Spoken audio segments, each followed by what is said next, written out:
হরিহর নামে এক জেলে নদীতে জাল দিয়ে কোনোরকম তার সংসার চালায়। আজ যে কিছুই পেলাম না। বাড়িতে কাল থেকে সবাই আমার জন্য অপেক্ষা করছে, কখন রোজগার করে টাকা নিয়ে যাব। কিন্তু ওদের কি করে বোঝাই আমার তো জাল আছে কিন্তু নৌকো নেই। হরিহর বাড়ি ফেরার সময় নিবারণের সাথে দেখা হয়। কি ব্যাপার হরি, আজ তোমাকে এমন দেখাচ্ছে কেন? কি আর বলবো তোমাকে, সবই তো জানো তুমি। কেন, তোমার আবার কি হলো? তোমার তো ভাই নৌকো আছে, তুমি নদীর মাঝে গিয়ে মাছ ধরতে পারো। কিন্তু আমার যে নদীর পাড়ে কোনো রকম মাছ হতো, এখন তাও হয় না। তোমাকে তো কত করে বললাম একটা নৌকো কেনার কথা। কিনবো বললেই কি কেনা যায়? টাকা কই যে নৌকো কিনবো? তোমাকে তো কতবার বললাম যে জমিদারের কাছ থেকে টাকা নিতে, পরে না হয় শোধ দিয়ে দেবে। না ভাই না, যদি পরে আমি টাকা না দিতে পারি তখন? যদিও থাকার একটা বাড়ি আছে, সেটাও জমিদার দখল করে ফেলবে। সে যেমন তোমার ইচ্ছে। চলি তাহলে, আজ কোনো সাহায্য লাগলে জানিও। হরিহর বাড়িতে যায়। আজ কিছু জোগাড় করতে পারলে?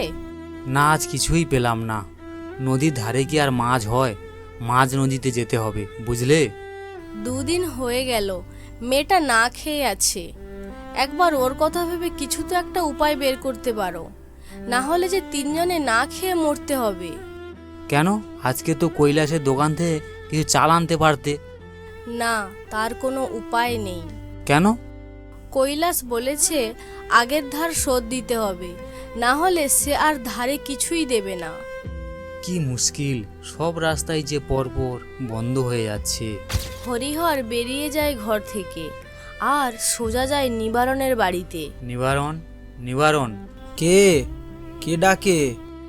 আমি হরিহর, তোমার সাথে একটু কথা ছিল। কি কথা বলো, সব ঠিক আছে তো? এই তো একটু আগে দেখা হলো, তখন বলতে পারতে। আমি তোমার কাছে কিছু চাইতে এসেছি। আর পারছি না নিবারণ, মেয়েটা আজ দুদিন না খেয়ে আছে। আচ্ছা, কি চাই তোমার? টাকা পয়সা কিছু? আমাকে না বললে আমি কি করে বুঝবো? না না, আমি টাকা নিয়ে আর শোধ দিতে পারবো না। আচ্ছা, বুঝলাম। কি চাই তবে? তোমার জাল নৌকোটা একদিনের জন্য দিতে পারবে? জাল নৌকো? হ্যাঁ, নদী থেকে যদি কিছু মাছ পেয়ে যাই, কদিন আবার চালাতে পারবো। তারপর না হয় কিছু ব্যবস্থা করে ফেলবো আবার। আচ্ছা হরিহর, নিয়ে যাও। অন্য কেউ হলে দিতাম না, কিন্তু তোমার অবস্থা আমি জানি। ঠিক আছে, নিয়ে যাও। দেখবে ভালো করে, নদীর পাড়েই বাঁধা আছে নৌকো। অনেক ধন্যবাদ। নদীর খুব গভীরে যেও না কেমন, তখন আবার নৌকো সামলাতে পারবে না তুমি। হরিহর বাড়িতে যায়। তোমরা থাকো, আমি নিবারণের নৌকো নিয়ে যাচ্ছি মাঝ নদীর মধ্যে, যদি কিছু আনতে পারি। তুমি একা যাবে? কোনোদিন তুমি নৌকো নিয়ে একা? না না, আমিও সাথে যাব।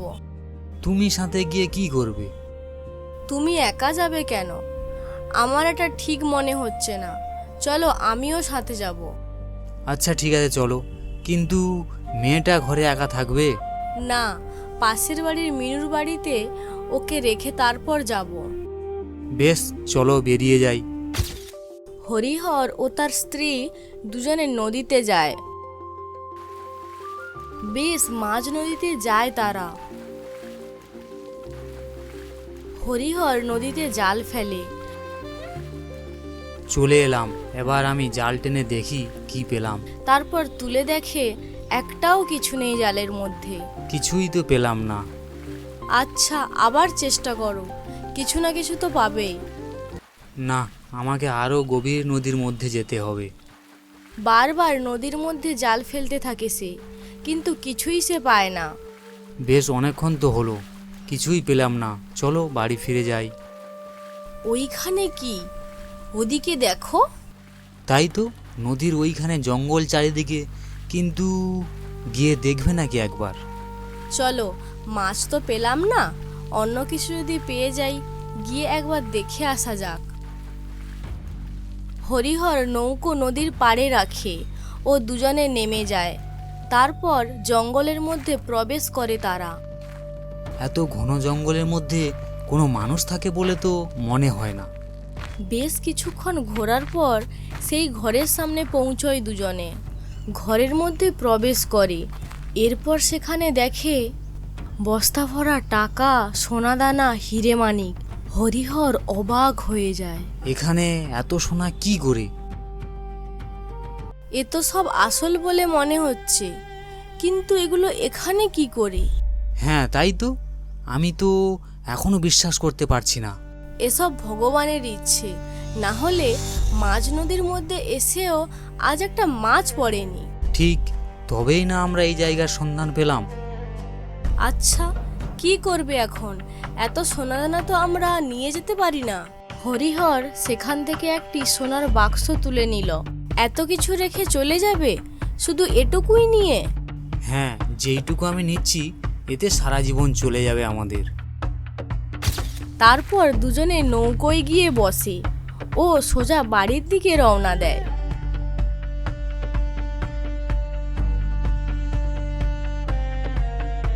কিছুদিন পর পাকা বাড়ি করে হরিহর। একদিন নিবারণ এই জিনিসগুলো লক্ষ্য করে।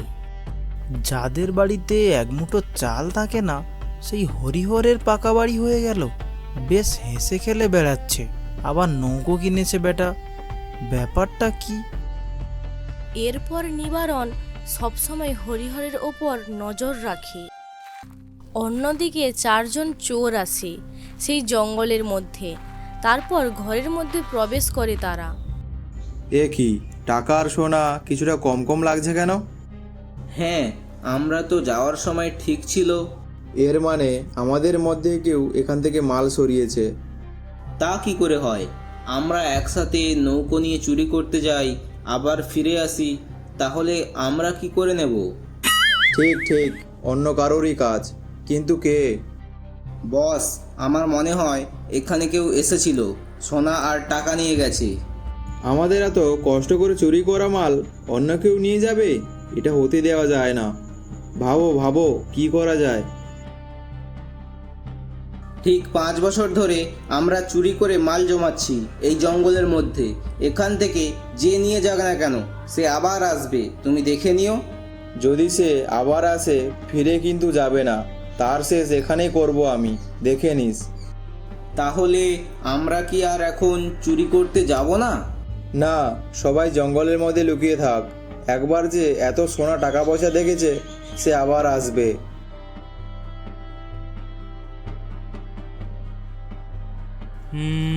ভাবছি আমাদের আরও একটা নৌকো কেনার দরকার। কেন? আছেই তো একটা নৌকো, আবার কি হবে? না, যদি আর একটা নৌকো কিনে কাউকে দিয়ে রাখি, সারাদিনে একটা ভাড়া নেওয়া যাবে, তাতে টাকাও আসবে।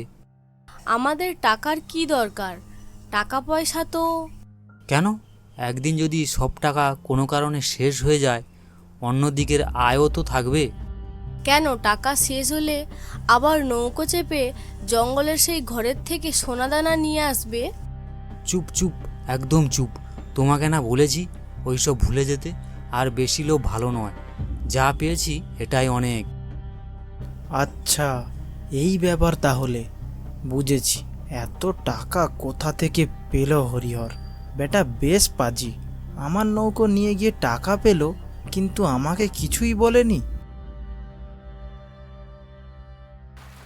নিবারণ তার নৌকো চেপে গভীর নদীর দিকে যায়। কই কিছুই তো দেখতে পেলাম না। মনে হয় আরও একটু যেতে হবে। এরপর নিবারণ আরো অনেক দূরে পৌঁছে যায়। ওই তো, হ্যাঁ ঠিকই দেখছি। ওই তো জঙ্গলের মধ্যে একটা ঘর দেখা যাচ্ছে। এটাই হবে। নিবারণ নদীর পাড়ে নৌকো রাখে। সে নেমে জঙ্গলের মধ্যে প্রবেশ করে। সেই ঘরের মধ্যে এসে পড়ে নিবারণ। এত টাকা সোনা এখানে, এ তো আমি সবচেয়ে বড় লোক হয়ে যাব। আর দেরি করা ঠিক হবে না, সব নিয়ে পালাই আমি।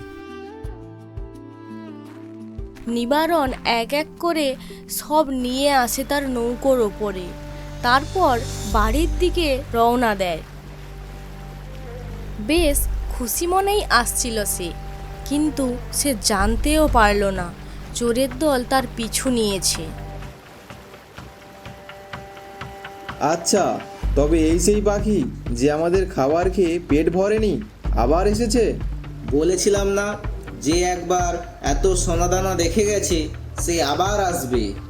হ্যাঁ, তোর কথাই ঠিক। চল এবার বেটাকে ধরা যাক। এবার তারা নিবারণের নৌকোর সামনে গিয়ে তাকে ঘিরে ধরে।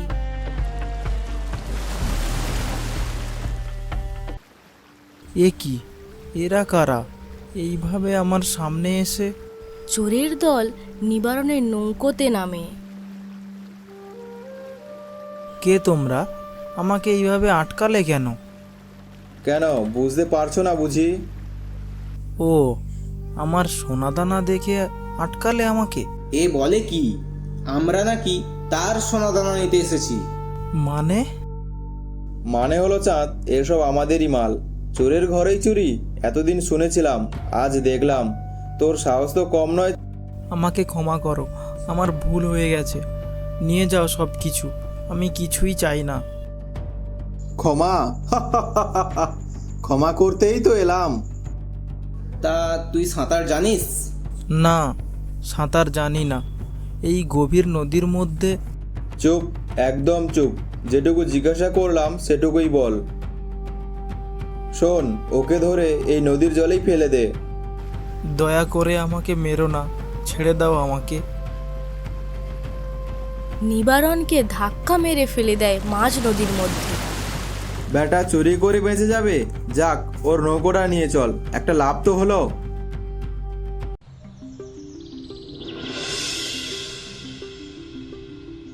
আজ 3 দিন হয়ে গেল, নিবারণকে তো আর দেখতে পাচ্ছি না। নদীর পাড়ে ওর নৌকোটাও নেই।